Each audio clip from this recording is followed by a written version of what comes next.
आपल्याला भगवंताची प्राप्ती होते. भगवंताची प्राप्ती होण्याकरता अनुकूल स्थितीचीच आवश्यकता आहे आणि विपरीत स्थितीमध्ये होत नाही हे समजणं अगदी चुकीचं आहे. कोणत्याही परिस्थितीमध्ये आपल्याला भगवंताची प्राप्ती सहज होऊ शकते. प्रल्हादाला किती विपरीत स्थिती होती. प्रत्यक्ष पिता त्याच्या मरण्याची वाट बघत होता. प्रल्हादांनी जर विचार केला असता की पित्याचा मृत्यू झाल्यानंतर मी भगवंताचं भजन करेल, तर कोणाचा मृत्यू अगोदर होईल याचा काही भरोसा काहीच नाही. त्या स्थितीमध्ये देखील त्यांनी भगवंताची प्राप्ती करून घेतली. फक्त आपल्याला एवढी मनोमय इच्छा झाली पाहिजे की मला भगवंताचं दर्शन करायचं आहे, म्हणजे दर्शन होणार होणार आणि होणार. तेव्हा इतकी फक्त व्याकुळता पाहिजे, म्हणजे कोणत्याही ठिकाणी कोणत्याही वेळेला आणि कधीही आपल्याला भगवंताचं दर्शन सहज होऊ शकते. अनुकूल स्थितीची वाट बघितली तर आपल्याला हवी असलेली स्थिती मिळणार नाही. एकदा एक व्यक्ती जगन्नाथपुरीला स्नानाला गेला. समुद्र स्नानाचे त्यावेळेला 3 पर्व होते. एक पर्व सकाळी 6 वाजता होतं, एक 9 वाजता होतं आणि एक 11 वाजता होतं. तिन्ही पर्वांचं स्नान मिळावं म्हणून तो आदल्या दिवशी तिथे जाऊन पोहोचला. सकाळी समुद्र किनाऱ्यावर गेला, बसून राहिला, पण स्नान करत नाही. बरेच लोक आले, बरेच संत महात्मा आले, स्नान केलं आणि निघून गेले. हा तिथेच बसलेला आहे. हा काही स्नान करत नव्हता. तिथे एका संतांनी बघितलं की हा 6 वाजतापासून 5:30 वाजतापासून बसलेला, स्नान नाही करत. संतांनी 6 वाजताच स्नान केलं आणि संत निघून गेले. हा तिथेच बसलेला. 9 वाजताच्या स्नानाकरता जेव्हा संत आले तेव्हा त्यांनी बघितलं तर तिथेच बसलेला होता. त्यांना आश्चर्य वाटलं, कुतूहल उत्पन्न झालं की सकाळपासून हा बसलेला आहे, स्नान का नाही करत. त्यांनी जाऊन विचारलं, काय बेटा तू स्नान का नाही करत इथे, तू इथे कशा करता आलास. त्याने सांगितलं की महात्माजी, तिन्ही पर्वांचं स्नान मिळावं म्हणून मी ह्या ठिकाणी आलेले आहे. पण महात्म्यांनी सांगितलं की एक पर्व तुझ्या हातून सुटून गेलं, दुसरं सुटण्याच्या मार्गावर आहे, तू स्नान का नाही करत. त्याने सांगितलं, समुद्राच्या लाटा सारख्या येत आहेत, मी लाटा थांबण्याची वाट बघतोय, लाटा थांबल्या की मी स्नान करेल. त्याने सांगितलं, बेटा या समुद्राच्या लाटा कधी थांबणार नाहीत. लाटा थांबण्याची वाट बघून एक पर्व तुझ्या हातून सुटून गेलं, दुसरं आणि सुटण्याच्या मार्गावर आहे आणि तिसरं पण सुटून जाईल. तेव्हा या लाटांच्या मध्यभागी कसं स्नान करायचं ते मी तुला सांगतो, चल. त्यांनी नेलं आणि त्या लाटांच्या मध्यभागी स्नान त्याला करवलं. स्नान करवलं तर त्याला एक स्नान गेलं, त्याचं 2 स्नान घडलेत. त्याचप्रमाणे आणि संसार रूपी सागराच्या लाटा थांबल्यानंतर मी भक्तिरूपी स्नान करेल असा जर आपण विचार केला, त्या संसाराच्या लाटा कधी थांबणार नाही आहे. या लाटांच्या मध्यभागी उभं राहून स्नान कसं करायचं हे संत महात्मा आपल्याला सांगतात. आपल्याला संसार सोडायचा नाही, संसार सोडून जायचा नाही, संसारात राहूनच आपल्याला भगवंताची प्राप्ती करायची. एकच करायचं की सगळ्यांशी अगदी चांगलं राहा, प्रेमाने राहा आणि सगळ्यांमध्ये परमेश्वराचं दर्शन करा. तेव्हा आणि आपल्याला भगवंताचा साक्षात्कार निश्चित होईल. प्रल्हादाला किती विपरीत स्थिती होती. प्रल्हादांनी पित्याचं ऐकलं नाही. का? शास्त्र सांगतं मातृदेव भव, पितृदेव भव, आचार्य देव भव. प्रल्हाद पित्याचं ऐकत नाही आहे, शास्त्र विरुद्ध वचन करतोय. भरत आईच्या ऐकत नाही आहे, मातृदेव भव आईच्या आणि विरुद्ध शास्त्र विरुद्ध वचन करतोय. वडील भाऊ पित्याप्रमाणे असतो. विभीषण आपल्या वडील भाऊ रावणाचं ऐकत नाही. हे का बरं? याचं उत्तर आमच्या गोस्वामीजीने दिलेलं आहे. भरत अपनी जननी तजे, पिता तजे प्रल्हाद।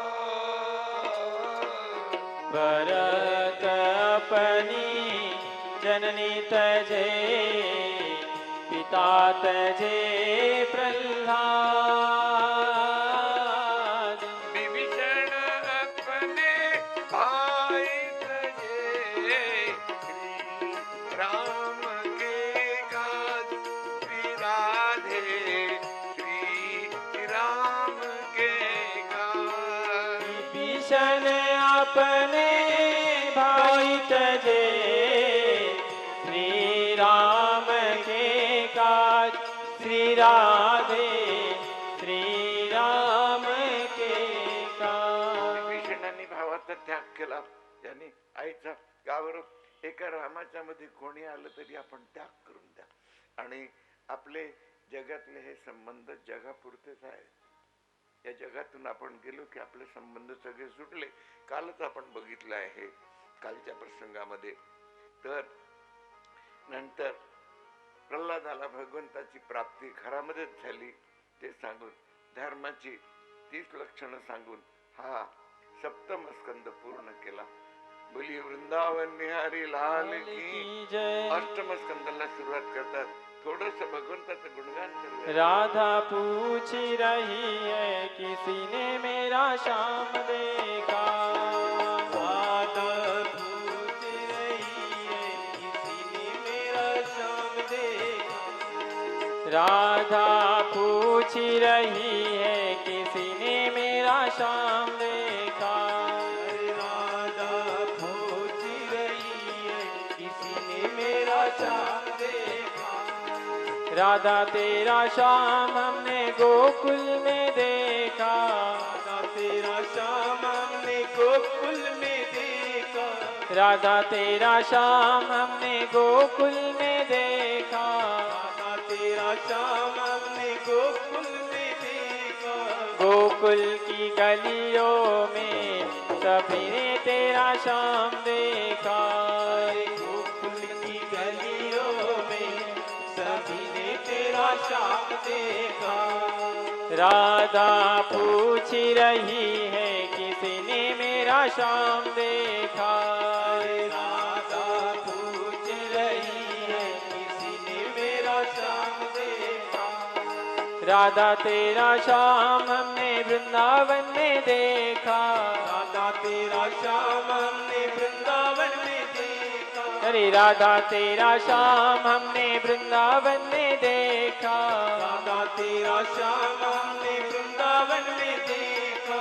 वृंदावन की गलियों में सभी ने तेरा श्याम देखा, वृंदावन की गलियों में सभी ने तेरा श्याम देखा। राधा पूछ रही है किसी ने मेरा श्याम देखा, राधा पूछ रही है किसी ने मेरा श्याम देखा। राधा तेरा श्याम हमने पंढरपुर में देखा, राधा तेरा श्याम हमने पंढरपुर में देखा, अरे राधा तेरा श्याम हमने पंढरपुर में देखा, राधा तेरा श्याम हमने पंढरपुर में देखा। विठल जी के मंदिर में सभी ने तेरा श्याम देखा, विठल जी के जय हो मंदिर में सभी ने तेरा श्याम देखा। राधा पूछ रही है किसी ने मेरा श्याम देखा, अरे राधा पूछ रही है किसी ने मेरा श्याम देखा। राधा तेरा श्याम हमने गोकुल में देखा, अरे राधा तेरा श्याम हमने गोकुल में देखा, राधा तेरा श्याम हमने गोकुल में देखा। अरे राधा तेरा श्याम हमने गोकुल में देखा। यशोदा की गोदी में सभी ने तेरा श्याम देखा, यशोदा की गोदी में सभी ने तेरा श्याम देखा।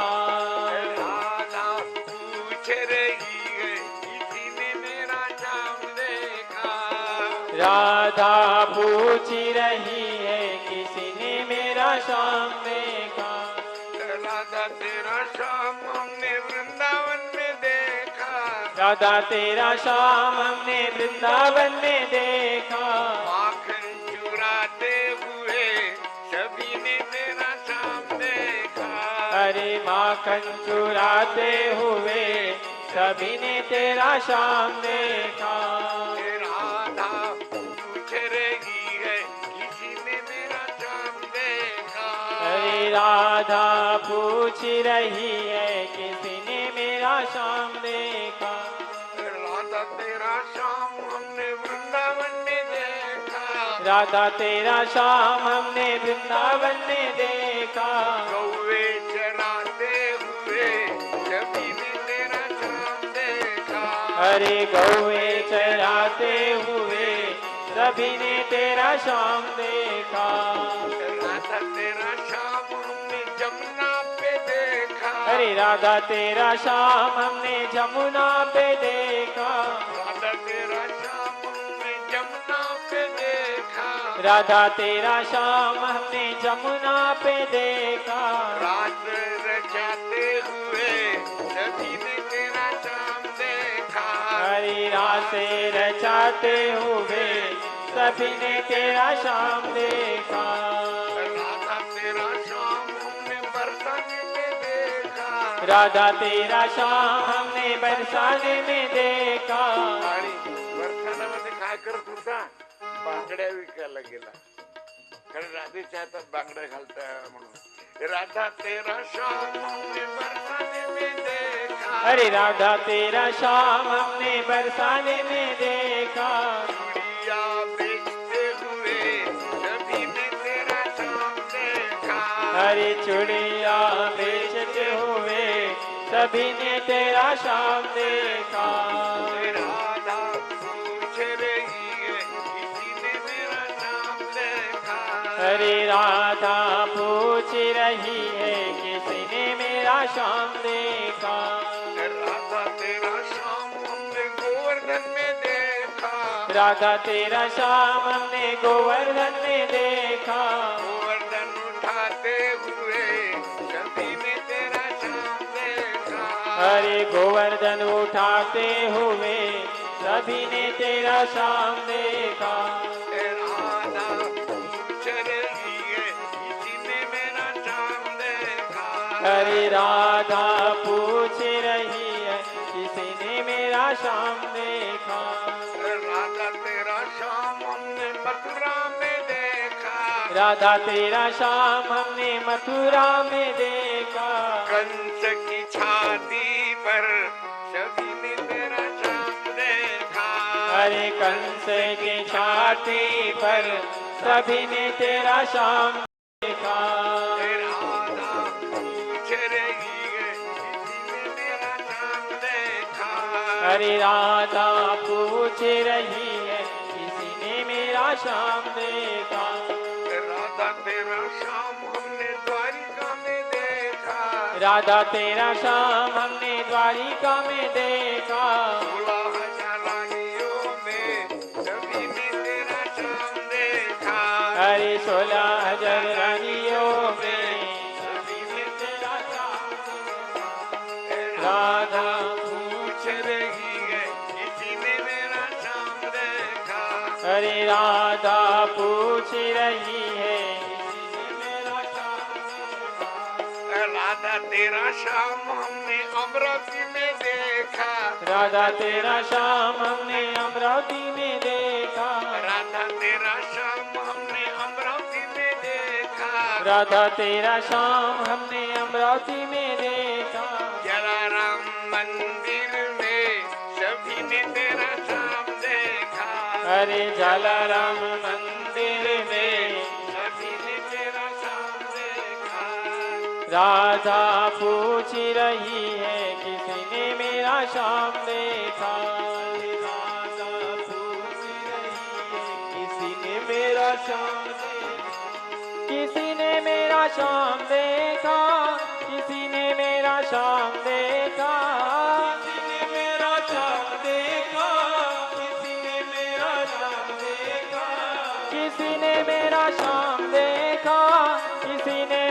श्याम देखा, किसी ने मेरा श्याम देखा, किसी ने मेरा श्याम देखा।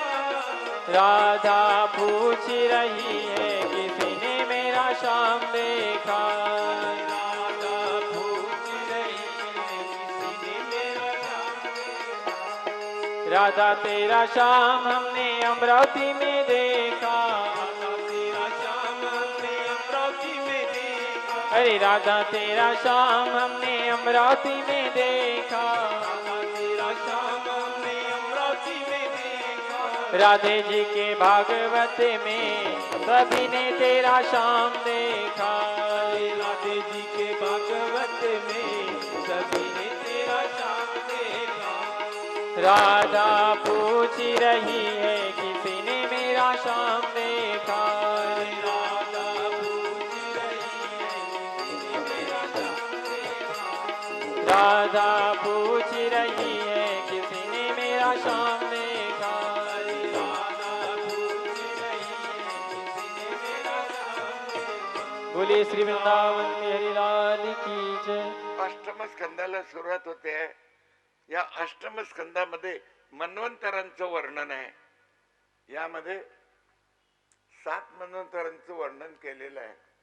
पैकी 4 मन्वंतरांचं वर्णन पहिल्या अध्यायामध्ये संक्षिप्तपणे केलेलं आहे आणि 3 मन्वंतरांचं वर्णन विस्तारपूर्वक केलेलं आहे. एक 4थं मन्वंतर, एक 6वं चाक्षुष मन्वंतर आणि एक 7वं मन्वंतर.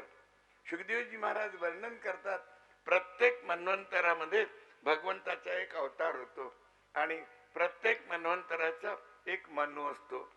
4थ्या मन्वंतरामध्ये भगवंतांनी हरी नावाचा अवतार घेऊन गजेंद्राला मुक्त केलं. राजा परीक्षितांनी विचारलं की महाराज, गजेंद्र मोक्षाचा प्रसंग मला विस्तारपूर्वक सांगण्याची कृपा करा. शुकदेवजी महाराज सांगतात, राजा, त्रिकुटाचल नावाचा एक पर्वत होता. त्या त्रिकुटाचल पर्वतावर जी जी वृक्ष होती त्या वृक्षांची नावं दिलेली आहेत.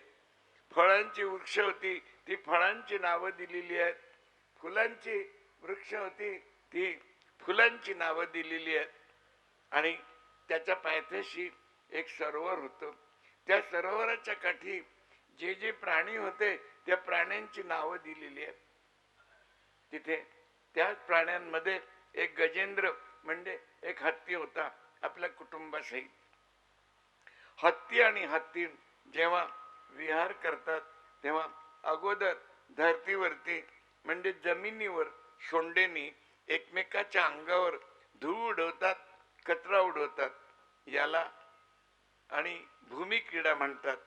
आणि नंतर पाण्यामध्ये जाऊन सोंडेनी एकमेकाच्या अंगावर पाणी उडवतात. याला जलक्रीडा म्हणतात. अशी जलक्रीडा करताना त्या आणि हत्तीचा पाय, नकराचा पाय त्या एका नकरांनी म्हणजे एका मगरांनी धरला. दोघांचं भांडण होते. काही केल्या तो पाय सोडत नाही. बघा, आज सप्ताहामधला 4था दिवस. परीक्षित राजा मृत्यूच्या किनाऱ्यावर बसलेले आहेत. आणखी 3 दिवसांनी त्यांना आणि त्यांचा मृत्यू होईल. मग अशा वेळेला हे फक्त अशा गोष्टी सांगतात काय हो? एक होता हत्ती, एक होता पर्वत, एक होता सरोवर, एक होता मगर. नाही, हे अध्यात्म सांगतायत, ते वेदांत सांगतायत. त्रिकुटाचल पर्वत म्हणजे काय माहिती आपल्याला? त्रिकुटाचल पर्वत म्हणजे आपलं शरीर. त्रिकुट अचल, त्रि म्हणजे 3. याची 3 टोकं कोणती आहेत? सत्वगुण, रजोगुण आणि तमोगुण. काम, क्रोध आणि लोभ याची 3 टोकं आहेत. त्रिकुटाचल. अचल काय आहे? जीवात्मा तो अचल आहे. आणि या ठिकाणी आणि ही झाडं झुडपं कोणती आहेत? हे संसारची मुलं फळं आहेत ना, हे सगळी झाडं झुडपं आहेत. आणि हे सरोवर कोणतं आहे? संसार हे सरोवर आहे. आणि संसार सरोवर. हा गजेंद्र हत्ती कोणता आहे? जीवात्मा हा गजेंद्र आहे. आणि हा नक्र कोणता आहे? नक्र म्हणजे मगर कोणता आहे? काळा हा मगर आहे. काळाने आणि आपला मगराने पाय धरून ठेवलेला आहे. एक गोष्ट सांगू, पायाची शक्ती क्षीण व्हायला आली की समजा काळाची नोटीस आलेली आहे. आमच्या पायाची शक्ती क्षीण झालेली आहे, काळाची नोटीस आलेली आहे. घाबरायचं नाही. नोटीस आली म्हणजे त्याच्यावर उपाय असतो ना. आपण वकिलाकडे जातो, कोर्टात जातो, आणि तर नोटीस आल्यानंतर आपण किती घाबरतो. काळ येण्यापूर्वी आपल्याला नोटीस देत असतो. काळाची नोटीस आपल्याला माहिती आहे. सांगू काळाची नोटीस काय आहे? आणि केस पांढरे होणं ही काळाची नोटीस आहे. काय? आणि डोळ्यांनी कमी दिसणं ही काळाची नोटीस आहे. एक एक करून दात पडत जाणं ही काळाची नोटीस आहे. आणि हार्ट अटॅक येणं ही काळाची नोटीस आहे. आणि आणि कमरेमध्ये दुखाणं काळाची नोटीस आहे. मग आणि तर नोटीसवर जर आपण विचार न केला तो वॉरंट येईल, पकडून घेऊन जातील. तेच होणार आहे. तेव्हा तर काळाची नोटीस आली तरी आपण घाबरू नका. मृत्यूची काही लक्षणं भागवतात सांगितलेली आहेत. ज्याला बरीच लक्षणं मृत्यूची पाहिजे आहेत त्यांनी दशमस्कंद पूर्वार्धामधला 42वा अध्याय वाचावा. कितवा? 42वा. त्यात भरपूर लक्षणं आहे. काही लक्षणं आम्ही आपल्याला आता सांगतो. थोडीशी लक्षणं आठवून आणि ऐकून घाबरू नका आपण. पहिलं लक्षण, आपलं आकाश निरभ्र असलं म्हणजे उत्तर दिशेला आपण संध्याकाळी सप्तऋषी बघतो. असे 4 चौकटी सारखे असतात आणि एक शेपटी सारखं असतं. खेड्यामध्ये त्याला बुडीचं खाटलं म्हणतात.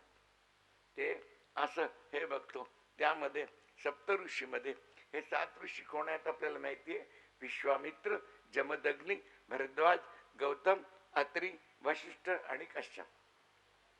यात शेपटीप्रमाणे जे आहे त्यात मधला जो तारा आहे तो वशिष्ठांचा आहे.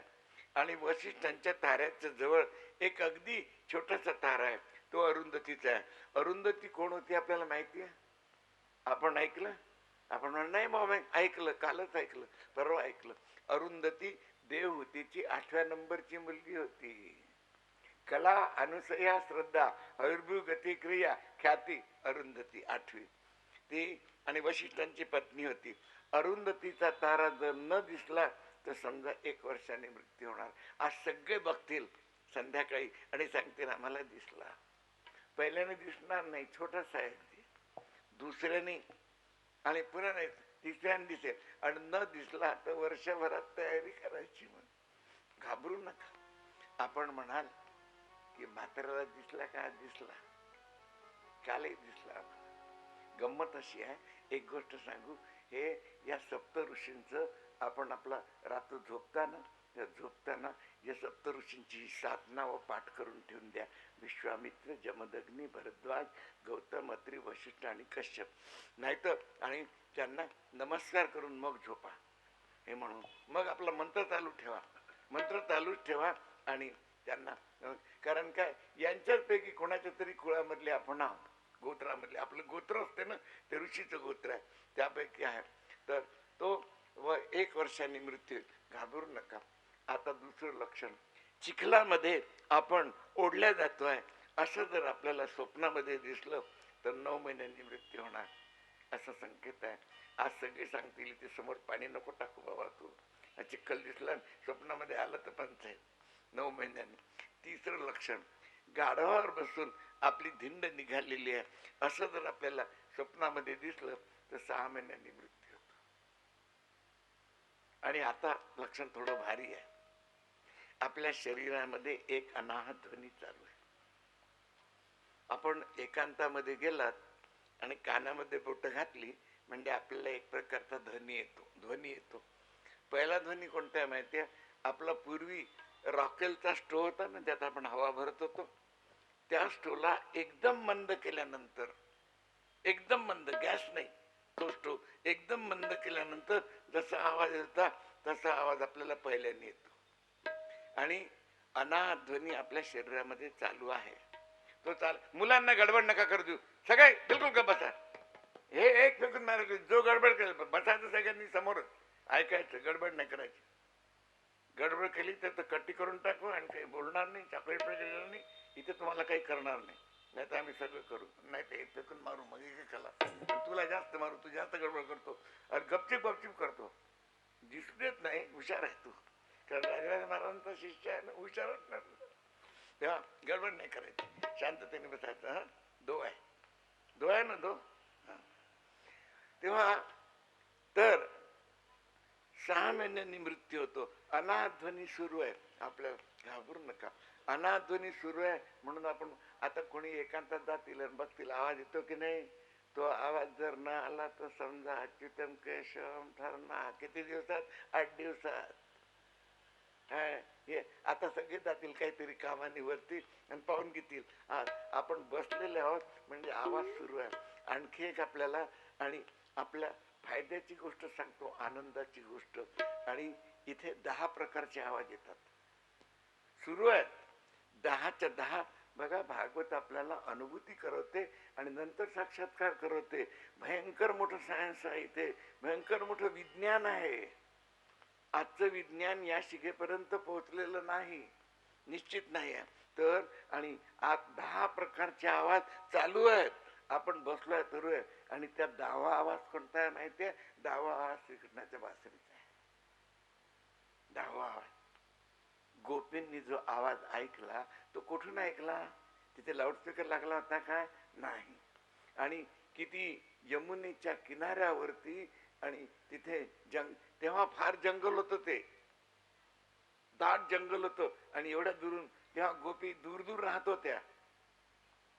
तर त्यांच्या घरात कामामध्ये असताना देखील आवाज कसा गेला? त्यांच्या कानामध्ये आवाज गेला. मग आवाज आला कुठून? हे रासलीलेच्या वेळेला आणखी आम्ही यात जास्त विवरण करून सांगू ह्याच्याबद्दल. हा आवाज आला कुठून? ते लाऊडस्पीकर तर लागला नव्हता. बरं, लाऊडस्पीकरने सुद्धा आता इथे आजूबाजूच्या घरात फक्त नुसता ध्वनी जात असेल, इतका स्पष्ट ध्वनी जातो काय? नाही जात. ऐकून मग हा आवाज आला कुठून? बघूया आपण कुठून आला तो आवाज. तर तो आवाज रासलीलेत चाल. आणि तीच बासरी, जी बासरी रासलीलेची, आज किती दिवस झाले त्याला? 5108 वर्ष झालेत. रासलीला होऊन श्रीकृष्णाची बासरी वाजून 5108 वर्ष झाले. 9वं वर्ष सुरू आहे. तो ध्वनी, जे स्वर होते ते स्वर आज आपण ऐकता आपल्या घरामध्ये बसून. कोणीही ऐकू शकतो, लहानापासून मोठ्यापर्यंत. कसं ऐकायचं हे आपल्याला रासलीलेच्या दिवशी आम्ही सांगू. भागवत आपल्याला अनुभूती करवते, वारंवार सांगतो आम्ही, आणि नंतर साक्षात्कार होतो. झालाच पाहिजे. जर आपण व्यवस्थित भागवत ऐकलं, मन एकाग्र केलं आणि सगळ्यांशी चांगलं राहिलं तर आपल्याला दर्शन होणार होणार आणि होणार. तेव्हा तर आणि तो ध्वनी आपल्याला मृत्यूची लक्षणं घाबरण्याकरता सांगितलं. एक लक्षण दुपारी येईल, दुपारच्या प्रसंगात तेव्हा सांगून देऊ. आणि मृत्यूची लक्षणं ऐकल्यानंतर आपण घाबरायचं काही कारण नाही त्याला. आणि मार्ग देखील आहे. आपण आपलं नामस्मरण चालू करा. शेवटी आपल्याला एक दिवस जायचं आहे हे निश्चित आहे. शुकदेवजी महाराजांनी राजा परीक्षिताला एक महत्वाची गोष्ट सांगितली. राजा, ज्याला आपलं कल्याण करून घ्यायचं असेल त्यांनी 2 गोष्टी लक्षात ठेवाव्या. कुठल्या 2 गोष्टी सांगितल्या त्यांनी? आमच्या वृंदावनच्या नारायण स्वामींनी लिहिलंय तेच त्यांनी सांगितलं. 2 बात को याद रखे, जो चाहे कल्याण. 2 बात को याद रखे, जो चाहे कल्याण. नारायण एक बात को, तुझे श्री भगवान श्री राधे, तुझे श्री भगवान. नारायण एक मोती को, तुझे श्री भगवान श्री राधे, तुझे श्री भगवान. ज्यांना आपलं कल्याण करून घ्यायचं असेल त्यांनी 2 गोष्टी लक्षात ठेवा. परमेश्वर आहेत आणि मृत्यू आहेत. मृत्यूचं आपण लक्षात ठेवलं म्हणजे आपल्याच्यानी पाप कमी होईल. आणि समजा मी ताबडतोब मरतो असं नका म्हणू. मातांना ही सवय असते, जाणेल मी मरते, आता मी मरते. नवऱ्याला माहिती आहे ते दिवसभर मरते मरते करते, मरत तर नाही कधी. असं नका म्हणू. सारखं जर म्हणत राहिलं ना तर फटकन जाणं होईल. मग त्याला काय वेळ नाही लागत. बघा, वेद व्यासांचा शिष्य होता दास. आता व्यासांचा शिष्य दास, त्याला एकदम एक दिवस असं वाटलं, त्याचं नाव दास, त्याला असं वाटलं की माझा मृत्यू कधी होईल. आता व्यास परमेश्वरात त्यांचं नाव आणि कृष्णद्वय पायन आहे, श्रीकृष्णाचा अवतार आहे. प्रत्यक्ष व्यासनारायण म्हटलं त्यांना. त्यांना काय माहिती नव्हतं, माहिती होतं. पण त्यांनी विचारलं, गुरुदेव माझा मृत्यू केव्हा होईल. त्यांनी कशाला चिंता करतोस तू, नाही काही विचार नको करू तू. नाही मला असं वाटतंय का. मग आता व्यासांना माहिती नव्हतं काय. व्यासांनी सांगितलं, बा मला तर माहिती नाही, चल आपण यमराजाकडे जाऊ. यमराजाकडे गेले व्यास दास दोघे जण. यमराजाला विचारलं की व्यासांनी की महाराज हा माझा शिष्य दास आहे, हा म्हणतो की माझा मृत्यू केव्हा होईल. मी याला सांगितलं किंवा तू विचार करू नको, आपण यमराजाला विचारू. यमराजांनी सांगितलं की मृत्यू देवतेकडनं माझ्यापर्यंत ते कागद अजून आलेले नाहीत. तेव्हा सांगितलं की मृत्यू देवत्याजवळ आपण त्याला वशिल्याने काम होईल. म्हणून वेदव्यास दास आणि यमराज मृत्यू देवतेकडे गेले. मृत्यूदेव त्याला विचारलं की माझा हा शिष्य आहे याचा, आणि हा म्हणतो मृत्यू केव्हा होईल. तेव्हा मृत्यूदेवतेने काय सांगितलं, मृत्यूदेवतेने सांगितलं की ब्रह्मदेवाकडनं ते कागद अजून माझ्यापर्यंत आलेले नाही. मग असं करा ना, तुम्ही ब्रह्मदेवाकडे चला. तेव्हा वेदव्यास, जरा ध्यानपूर्वक ऐका, आपण लक्षपूर्वक ऐका. वेदव्यास दास यमराज आणि मृत्यू देवता हे ब्रह्मदेवाकडे गेले. ब्रह्मदेवाला व्यासांनी सांगितलं अशी अशी स्थिती आहे. हा म्हणतो, ब्रह्मदेव चाट झाले. त्यांनी सांगितलं, महाराज हा तुमचा शिष्य आहे म्हणून मी याला जवळजवळ अमर करून टाकला होता. अमर करून टाकला होता. कसा अमर केला होता मी ह्याच्या आणि विधानामध्ये लिहिलेलं आहे की ज्या वेळेला व्यास दास यमराज आणि मृत्यू देवता माझ्या जवळ येतील हा तत्काल मरेल. गुरुदेव आता मी कसं करू, म्हणजे मी मरणार मरणार मरणार मरणार असं नका म्हणून, फटकन मरून जा. मग काही कारण नाही. तर दास तर जवळजवळ तुमचा शिष्य आहे म्हणून हे माझ्याजवळ येतील कशाला.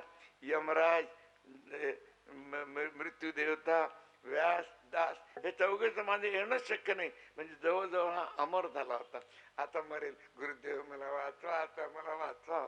तेव्हा तर नसता विचार माणसांनी करू नये, नसत्या गोष्टीबद्दल जुने एकच विचार एवढंच करावं की भगवंताचं चिंतन सतत चालू ठेवावं.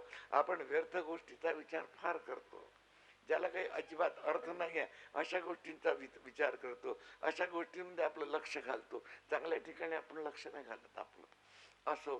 तेव्हा तर त्यांनी व्यासाने मृत्यूची लक्षणं सावधान होण्याकरता सांगितलेली आहेत, ते घाबरण्याकरता सांगितलेले नाही. तेव्हा तर त्या नकराने म्हणजे त्या मगराने हत्तीचा पाय धरला. बरेच दिवस दोघांचं युद्ध होते, काही केल्यास सोडत नाही.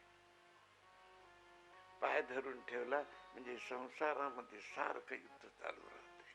पायाला आपण हे करतो ते करतो. कोणी बघा आपली विपत्तीची अवस्था असली म्हणजे कोणी आपल्याला साथ देत नाही. आणि कोणी किती जरी प्रेमी व्यक्ती असला, अतिशय प्रेमी जरी असला तरी आणि तुम्हाला तो नेहमी साथ देणं शक्यच नाही. सगळे प्रत्येक जण आपापल्या स्वार्थाकरता एकमेकावर प्रेम करतो. स्वार्थाकरता हो, पत्नीचं पतीवरती प्रेम आपल्या स्वार्थाकरता आहे. सगळ्या माता आमच्याकडे पाहून राहिल्या, बाबा हे तर माझ्याशिवाय जेवत नाहीत, माझ्याशी बोलल्याशिवाय झोपत नाहीत, आणि नाही, स्वार्थाकरता. पतीचं पत्नीवरती प्रेम आपल्या स्वार्थाकरता आहे, पत्नीचं पतीवरती प्रेम आपल्या स्वार्थाकरता आहे, माता पित्यांचं मुलांवरती प्रेम आपल्या स्वार्थाकरता आहे, मुलांचं माता पित्यावर प्रेम आपल्या स्वार्थाकरता आहे. कसा स्वार्थ सांगू? एक पती पत्नी दोघे जण, आणि अगदी दोघे नोकरी करणारे. पत्नी आजारी झाली, पतिदेवांनी सुट्टी घेतली, डॉक्टरने सांगितलं हिला आणि आराम करायला पाहिजे, पतिदेवांनी सुट्टी घेतली, तिथे राहिले आणि लवकर बरी होत नव्हती. तेव्हा माता विचारलं, त्रास होता, पडून होती, सगळं जागेवर व्हायचं, व्यवस्थित सगळं होत असत.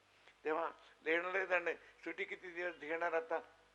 सुट्टी घेतली नाही, सुट्टी संपली, मग जायला लागले. मग येणारे जाणारे लोक यायला लागले, तर मग काय म्हणायला लागला, बिचारीला फार त्रास आहे, फारच त्रास आहे. काही नाही, पडली आहे, आई ती खाते आहे, तिला खाऊ घालतोय, बिचारीला फार त्रास आहे, देवाने तिचं ऐकलं तर बरं होईल, म्हणजे आता ही गेली तर बरं होईल, कारण माझ्या काहीच उपयोगाची नाही, खाऊ घालावं लागते तिला, हे करावं लागते, कपडे नेसून द्यायला लागतात, गेली म्हणजे ही गेली म्हणजे दुसरी आणेल पुन्हा, अगं अगं ना हो, हे मग नंतर सुरू होईल. तर प्रत्येक जण एक दुसऱ्याला आपल्या स्वार्थाकरता चाहतो.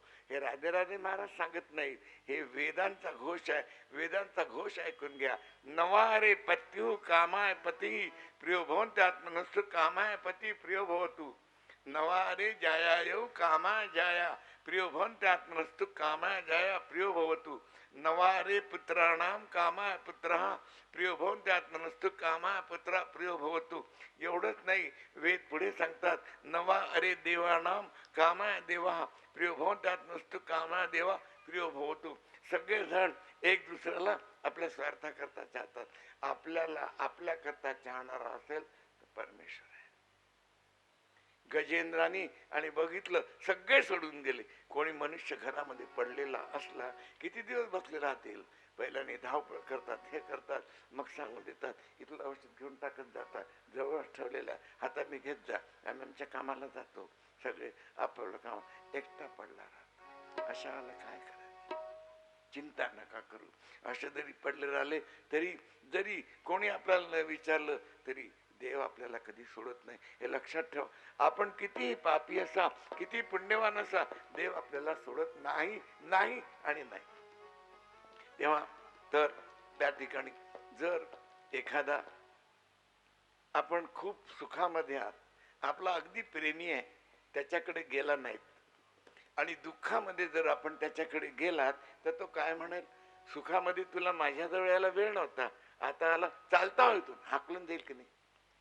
आपण सुखामध्ये आहात आणि देवाकडे बघत नाही, आणि दुःखामध्ये जर देवाला सांगितलं की देवा मी सुखामध्ये तुझ्याकडे बघितलं नाही, आता मी अति दुःख आहे, देव काय म्हणतो माहितीये, तू जरी सुखात माझ्याकडे बघितलं नाही तरी मी तुझं सुख बघत होतो, मला आनंद येत होता, मी तुझं दुःख दूर करेल. जेव्हा गजेंद्र व्याकुळ झाला तेव्हा गजंताने भगवंताला बोलावण्याला सुरुवात केली. गोविंद गोपाल प्रभु गिरिधारी, गोविंद गोपाल प्रभु गिरिधारी, गोविंद गोपाल प्रभु गिरिधारी, गोविंद गोपाल प्रभु गिरिधारी, प्रभु गिरिधारी, प्रभु गिरिधारी, ओ प्रभु गिरिधारी, प्रभु गिरिधारी, ओ प्रभु गिरिधारी, ओ प्रभु गिरिधारी, गोविंद गोपाल प्रभु गिरिधारी, गोविंद गोपाल प्रभु गिरिधारी, नंद किशोर नवनीत चोरा, नंद किशोरा नवनीत चोरा, उदय विहार बड़ा चित्त चोरा, हृदय विहारा बड़ चित्त चोरा,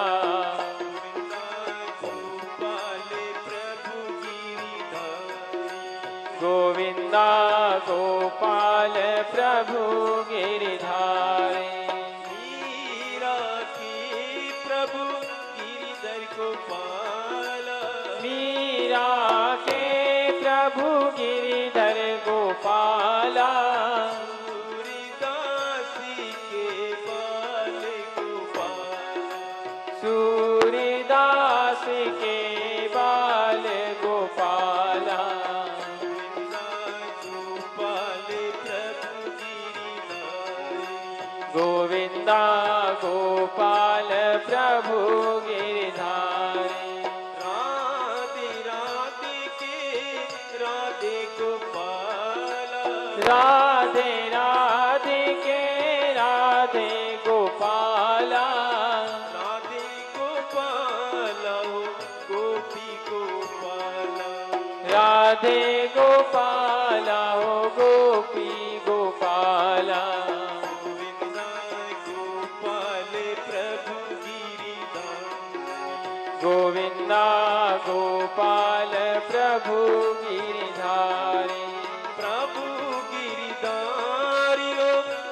गिरधारी। प्रभु गिरिधारी हो प्रभु गिरिधारी, प्रभु गिरधारी हो प्रभु गिरधारी। प्रभु गिरिधारी हो प्रभु गिरिधारी। गोविंदा गोपाल प्रभु गिरधारी। गोविंदा गोपाल प्रभु गिरिधारी। बोले श्री वृंदावन बिहारी लाल की। अनवाणी पायानी भगवान गरुडावर बसून आले. आल्याबरोबर आता यांनी विचार केला गजेंद्रांनी की भगवंताला मी काय देऊ, भगवंताला काय देऊ. आता काही संत महात्म्याकडे गेले, फुल नाही, फुलाची पाकळी काहीतरी घेऊन जावं लागतं. मंदिरात गेले काहीतरी न्यावं लागतं, राजाकडे न्यावं लागतं. भगवंताला काय देऊ. त्या सरोवरामध्ये एक फुल होतं, कमळाचं फुल. कमळाचं फुल निर्माण कोणी केलेलं आहे? कमळाच्या फुलाचं निर्माण ब्रह्मदेवाच्या सृष्टीमधलं नाही. कमल आणि तुळस ब्रह्मदेवाच्या सृष्टीतले नाही. आपल्याला आश्चर्य वाटेल, सगळी सृष्टी ब्रह्मदेवाची. कमल कुठून निघालेलं आहे? कमल आणि भगवंताच्या नाभीमधून निघालेलं आहे, ते असं नाही. आणि तुळस ही कुठून निघालेली आहे? हे अमृत समुद्र मंथन केलं, त्यातून तुळस निघालेली आहे. गौमाता गाय त्यातून निघालेली आहे, कामधेनू म्हणून त्यातून निघालेली आहे. गायीचं निर्माण गोलोकात कसं झालं हे, आणि गर्ग संहिता नावाचा ग्रंथ आहे, जो गर्गाचार्यांनी लिहिला आहे. गर्गाचार्य यादवांचे कुलगुरू होते, त्यांनी लिहिलेलं आहे. त्यात गोलोक खंडामध्ये आपल्याला हे मिळेल. तेव्हा तर त्यांनी भगवंताला कुठली गोष्ट देताना एक श्लोक म्हणायचा असतो. आपल्याला संस्कृत न आलं तर आपल्या भाषेत त्वदीयं वस्तु गोविंद तुभ्यमेव समर्पयेत, म्हणजे तुझी वस्तू मी तुला देतो. मराठीत म्हणा. आपण कुठलीही वस्तू आपण जरी आणली तरी ती आधी देवाला अर्पण करा. आपण साडी आणली तरी देवाला अर्पण करा. आपण कुठला दागिना आणला तरी देवाला अर्पण करा. आणि त्याला सांगा की मी तुझी प्रसाद देतो. एकाने मला तर मला जोडे आणले तर जरूर तिथे दाराजवळ जोडे ठेवून द्या. आणि त्याने सांगा की देवा, हे मी पादत्राणं आणलेली आहे, तू माझ्यावर कृपा कर, आता मी पादत्राणं घालणार. ते देवाजवळ नका घेऊन जाऊ तिथे काय. तेव्हा तर कुठलीही गोष्ट आधी त्याला आपण अर्पण करा. याचा अर्थ काय? त्याला सांगा की तुझ्या सृष्टीमधली प्रत्येक गोष्ट आहे, मी आधी तुला दिल्याशिवाय मी घेत नाही. आणि आपण चमत्कार बघा काय होतो. तर तेव्हा तर त्वदीय वस्तू, आता त्यांनी ते फुल दिलं, त्वदीय वस्तू घेऊन तू प्रेम समर्पण असं म्हणून जी ती वस्तू त्याला द्यायला पाहिजे. बघा, लहान मुलांवर संस्कार चांगले करा असं भागवत सांगताय आपल्याला. चांगले संस्कार केले मुलं फार चांगले निघतील. तिथे बघा, कबीरदासजी महाराज 9 वर्षाचे होते. किती? 9 वर्षाचे होते. कबीर लोकांचं आणि खूप भ्रम झालेला आहे की कबीर हा मुसलमान होता. कबीर मुसलमान नव्हता. एका विद्वान, एका ब्राह्मण विधवाबाईचा मुलगा होता. एका कच्छाने त्याला पाळला होता, म्हणून तो मुसलमान म्हटला गेला. आणि याची कबीरला जाणीव होती. कबीर सिद्ध पुरुष होता. त्या कबीर 9 वर्षाचे होते. 9 वर्षाचे कबीर असताना शाळेत जात असत. कबीरांनी पुष्कळ ग्रंथ लिहिलेत, पण कबीरांनी सुरुवातीला लिहिलेल्या 2 ओळी कुठल्या त्या आम्ही आपल्याला आता सांगतो. अगदी सुरुवातीला शाळेत अभ्यास वगैरे शाळेत करायचे, हुशार होते, तसे शाळेत जात होते. 9 वर्षाचं वय होतं आणि सत्संगात जायचे. एक दिवस आई रात्र सत्संगामध्ये घेऊन गेली कबीराला. तिथे सत्संगामध्ये त्यावेळी कृष्ण लीला ऐकल्या. कृष्णाला आला आणि दुसऱ्या दिवशी आईने सांगितलं की कबीरा जा आणि देवाला नैवेद्य दाखवून दे. त्याने विचारलं, आई देवाला नैवेद्य दाखवणं काय म्हणायचं ग? कारण तू जाते मी बघितलं, असं असं पाणी फिरवते, 2-4 वेळा एक नमस्कार करते, पुन्हा पाणी फिरवते, त्या काय म्हणायचं? तिने सांगितलं की बघ देवाला सांगायचं की हे आमच्या घरचं अन्न आहे, आमच्या घरचं आहे, आपण ग्रहण करा. बघा 9 वर्षाचा मुलगा एकच दिवशी सत्संगात गेला. त्याने काय सांगितलं, आई कालच आपण त्या संतांजवळ महात्माजवळ ऐकलं की आपल्याजवळ काहीच नाही, सगळं देवाचं आहे.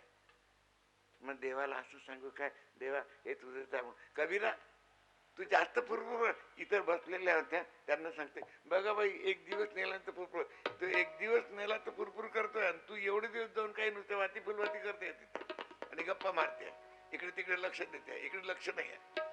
तेव्हा तर त्यांनी एक दिवस नेला, तिथे सांगितलं जा, हे सांगितलं एवढं कर. गेले कबीर. आता त्याला काय माहिती 9 वर्षाच्या मुलाला की काय खातात की नाही खात, काय नाही काय माहिती. आता शाळेत जाणारा मुलगा तिथे ताट फिरवलं, आई पाय फिरते, सांगितलं हे बघा मला की नाही काय म्हणतात ते नाही माहिती, मी नुसतं पाणी फिरवतो. आई 5 वेळ पाणी फिरवते. 1, 2, 3, 4 आणि 5 एक नमस्कार करते. हा नमस्कार. आता खा, तुम्ही खात का नाही? आईचं रोज खातात, माझं नाही खात, खात का नाही? खा ना तुम्ही. आता माझ्या लक्षात आलं, कृष्णलीला ऐकून आला आता काल सांगितलं आणि संतांनी सांगितलं तुम्हाला चोरून खाण्याची सवय आहे. बरोबर आहे, म्हणूनच आई पुष्कळ वेळ डोळे बंद करून ठेवत असते. घ्या आता डोळे बंद करून ठेवतो, लवकर खा. त्यात काहीतरी राहू दे माझ्याकरता. पुन्हा आईच्या करता सगळं ठेवता थोडस खाऊन, माझ्याकरता पण राहू द्या. हा पुन्हा डोळे उघडले, तुम्ही खात का नाही? खा ना. अहो आईने म्हटलं आमच्या घरचं काही नाही.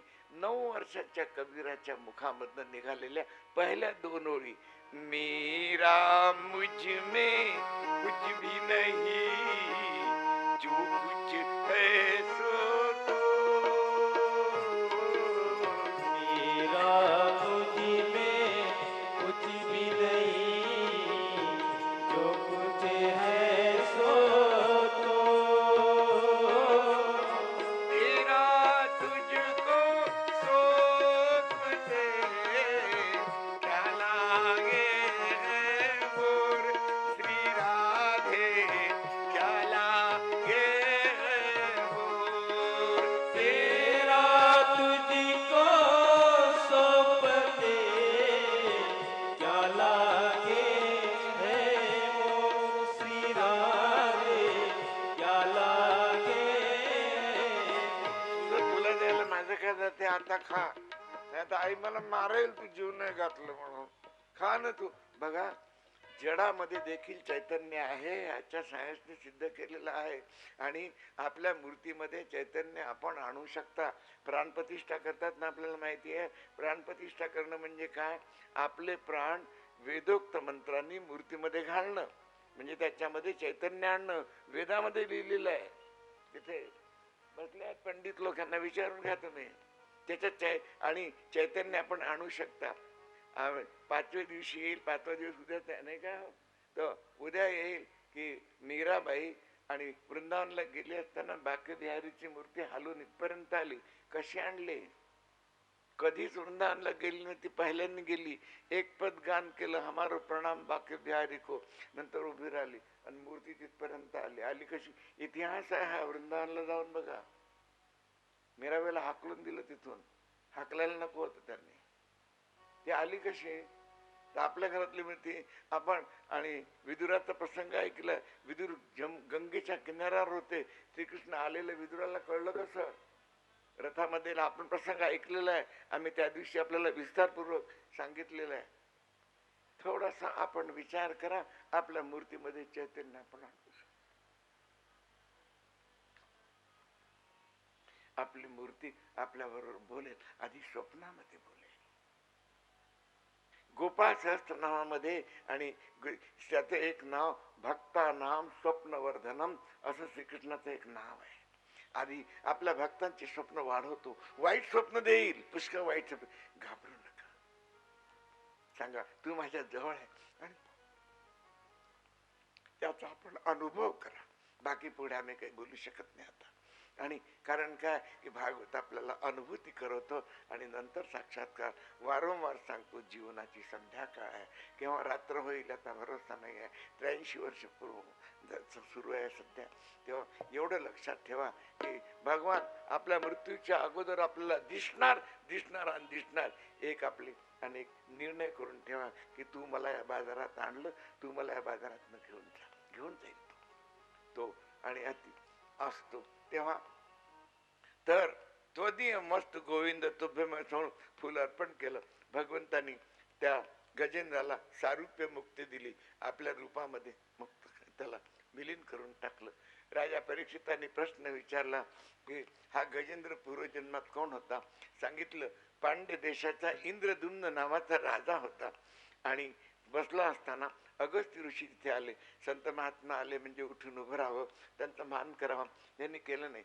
त्यांनी सांगितलं तू जडाप्रमाणे बसून राहिला, जा तू जड हत्ती होशील. क्षमायाचना केली. तेव्हा सांगितलं की भगवंताच्या स्पर्श झाल्यानंतर तू आणि मग मुक्त होशील.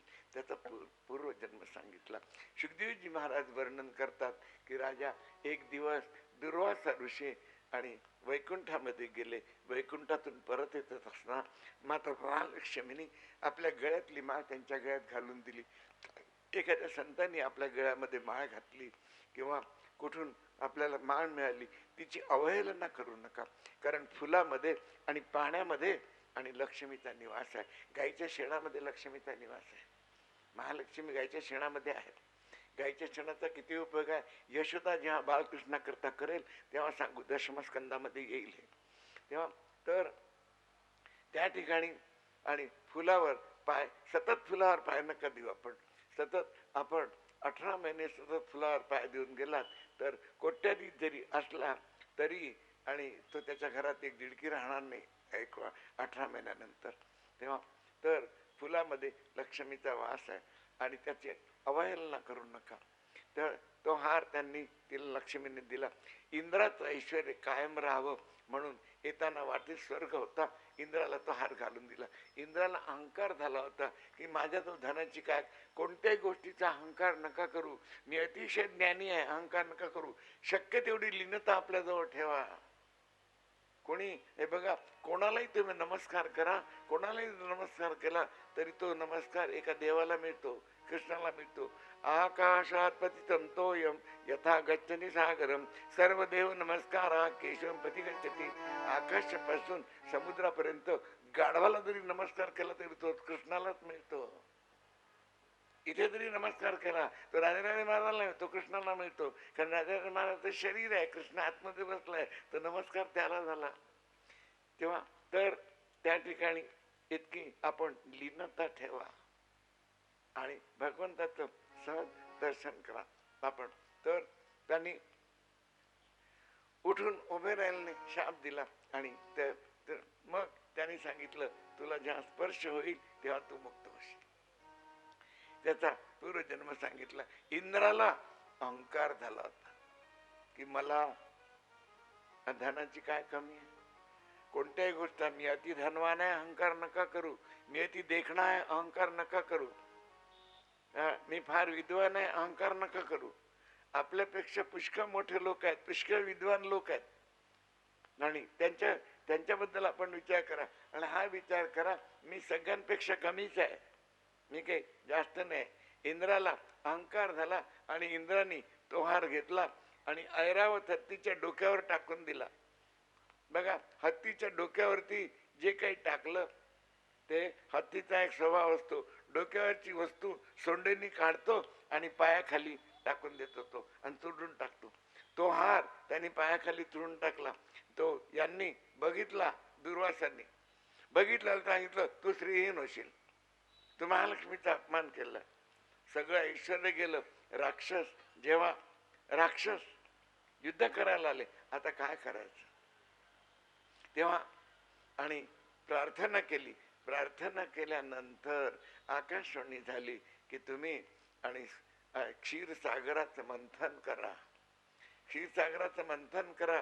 आणि क्षीरसागराचं मंथन करून तुम्हाला याच्याबरोबर आणि मंथन करताना राक्षसांची सहाय्यता घ्यावी लागेल, नाहीतर राक्षस तुमच्या कार्यामध्ये बाधा उत्पन्न करतील. मंदाराचल पर्वताची रवी करा, वासुकी सर्पाची दोरी करा आणि दोघे मिळून मंथन करा. निघालेली प्रत्येक वस्तू तुम्हाला ग्रहण करावी लागेल. आधी विष निघेल आणि शेवटी अमृत निघेल. ते अमृत मी अति कौशल्याने तुम्हाला पाजेल. आकाशवाणी झाली आणि मग राक्षसांना सांगितलं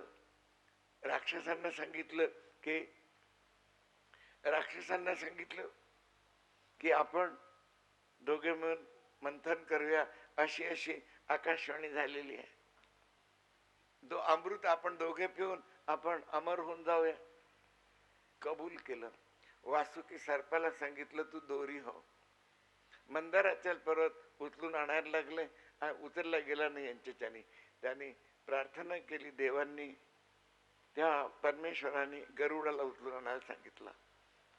आणि राक्षसाने असं मंथन करतात, म्हणजे ह्या बाजूने हे धरतील, त्या बाजूने ते. देवांनी काय केलं, अगोदर तोंडाकडचा भाग धरला. वास्तविक देवांना तोंडाकडचा भाग धरायचा नव्हता, पण त्यांना माहिती होतं जो भाग आपण धरू तोच भाग राक्षस मागतील. बुद्धीचा दुरुपयोग करणारा राक्षस. आणि देवांनी मुद्दाम धरला. वास्तविक देवांना धरायचा नव्हता, पण तो धरल्याबरोबर राक्षसांनी तुम्ही स्वार्थी आहात, तोंडाकडचा पवित्र भाग तुम्ही घेतला, आम्हाला तो पाहिजे, बरं घ्या. मग मागवून पश्चाताप करायला. कारण ज्यांनी धरला विषाच्या ज्वाळा त्यातून निघतील तर तोंडावर याच्याच येतील की नाही, धरल्याच्या. मग पश्चाताप केला तेव्हा तर मग मंदिराच्या खाली जायला लागला. खाली जायला लागल्याबरोबर देवतांनी भगवंताचं चिंतन केलं. तर भगवंतांनी एक अवतार घेतला. कोणता अवतार घेतला? बोली कच्च्या भगवान की काशवाचा. बघा, हे झालं रूपक. यात रहस्य काय आहे? गोष्टी आहेत नुसत्या, गोष्टी नाही. यात रहस्य पुष्कळ. कुठलंही देवता कुठे आहे? इथे आहे. राक्षस कुठे आहे? इथे आहे. मंदाराचल पर्वत कुठे आहे? इथे आहे. वासुकी सर्प कुठे? इथे आहे. रूपक सांगितलं. आता हे बघा, जेव्हा एखादं सत्कार्य आपल्याला करायचं असते तेव्हा अगोदर आपल्यामधली जी सद्बुद्धी आहे, सद्विचार आहेत, त्या देवता आहेत. सद्विचार आपल्याला सांगतात की हे कार्य करायचं. राक्षस बाधा टाकतात. आपले जे वाईट विचार आहेत, दुर्विचार आहेत, ते राक्षस ते सांगतात कशाला एवढा खर्च करायचा, त्याच्यापेक्षा आणखी एखादी आणि गाडी घेऊन टाकू, आणखी एखादी मारुती हे घेऊन टाकू गाडी, हे कशाला करायचं आहे. म्हणजे म्हणून तुम्ही राक्षसांबरोबर संधी करा, म्हणजे दुर्विचारांना सद्विचारांनी समजावा. ते बघा, सत्कार्यात जेवढा आपण खर्च करू ना तेवढा आपल्याला पुढच्या सगळ्या जन्मात मिळते, लिहिल्या जाते, आपल्या नावावरते. आणि माईक कार्यात खर्च करू, लग्नामध्ये लाखो रुपये खर्च करा, इथेच राहतील. बँकेमध्ये करोडो रुपये ठेवून द्या, इथेच राहतील. पण सत्कार्यामध्ये 2 रुपये जरी खर्च केले तरी पुढे मिळतील. ते कसे मिळतील हे आपल्याला सांगू आम्ही. ते मिळतात. जे इथे सत्कार्यामध्ये जी गोष्ट आपण खर्च करतो ती आपल्याला बरोबर मिळते. द्रौपदींनी एक पट्टी खर्च केली होती, तिला 999 साड्या मिळाल्या. कालच आपण ऐकलं. आपण सत्कार्यामध्ये खर्च केलं, श्रीकृष्णासाठी खर्च केलं, तिला श्रीकृष्णाने. आणि शेवटी तुमचं जे घ्यायचं असेल ते संपलं म्हणजे देव आपल्याजवळच देतो. काल आपण ऐकलं पितांबर यायला लागला होता. नंतर पितांबर श्रीकृष्णाने दोघांना दिला, एक सुदामाला आणि एक द्रौपदीला. सुदामाला कधी दिला, सुदामा प्रसंग आल्यानंतर आपण बघूया. तेव्हा तर त्या ठिकाणी हाय तर तुम्ही जे हे केलं सत्कार्य करण्यामध्ये जे तर दुर्विचार आपल्याला दुर्विचारांना समजावा. मंदराचल पर्वताची रवी करा. मंदराचल पर्वत म्हणजे मन. कारण वेद सांगतात मने मनुष्यानाम कारण बंद मोक्ष बंद आयुष्या संगी मोक्षे दृशन श्रुतम. आणि मंदराचल पर्वत म्हणजे वासुकी आणि सर्प म्हणजे आपली जी सद्वासना असते ती सद्वासनांनी सगळं काम होईल. दुर्वासनांनी भांडणाने कोणते काम होणार नाही. आणि मग मंदराचल खाली जायला लागला. एवढं समजा आपण खर्च केला आणि नंतर असं वाटलं की आता एवढा खर्च पुरे झाला, आता काय मग पुन्हा करू की नको असं म्हणवायला लागलं. म्हणजे काय करायचं, मंदराचल खाली जायला लागल्यानंतर त्यांनी काय केलं आणि कासव अवतार बनले. म्हणजे असं आपलं मन जेव्हा डाबाडोल होईल तेव्हा नामस्मरण सुरू करा. नामस्मरण 24 तास चालू द्या. आपण नामस्मरण एक क्षण देखील नामस्मरणाला विश्रांती कोणत्याही स्थितीमध्ये असता आपण नामस्मरण चालू ठेवा. गुरुने दिलेला मंत्र असेल त्याचा जप करा, नाही तर जे नाव आपल्याला असेल ते एक नाव आपण घेऊन ते सतत चालू ठेवा. आपण चमत्कार बघा. आणि मग आपण हे कार्य केल्यानंतर वाईट देखील आपल्यामध्ये आपले दुर्विचार जाते. मग त्यातून विष निघून जाते. विष कोणता आहे आपल्या शरीरात? कर्कश वाणी आणि निंदा हे विष आहे. सत्संग करायला लागले, दुर्विचारांना सत्संग समजावलं म्हणजे आपला वाईट. पण आपण म्हणत नाही का काय हो किती पापी होता ते एकदम सुधारला. वाल्मिकी बद्दल म्हणत नाहीत का लोक? वाल्मिकी कसे होते? वाल्मिकी जातीचे कोळी होते का? वाल्मिकी जातीचे ब्राह्मण होते. त्यांचं नाव रत्नाकर ब्राह्मण होतं. वाल्मिकीचं नाव मग कोळी का म्हणतात हे आता वाल्मिकीचं आपलं आम्हाला जीवन चरित्र सांगायचं नाही आहे. लक्षात ठेवा, आदिकवी होते ते वाल्मिकी. रामाच्या सगळ्या लिहिलं त्यांनी आधी बघितल्या, नंतर रामायण लिहिलं त्यांनी. आणि काय लोक वाट पड्या किती लोक मारले होते माहिती आहे वाल्मिकीने? 7 रांजण भरले होते, 8वा भरायला आला होता. आणि रांजण याच्यापेक्षा मोठमोठे होते. एकाला मारला की त्यात खडा टाकला, मारला की खडा टाकला, एवढं होते.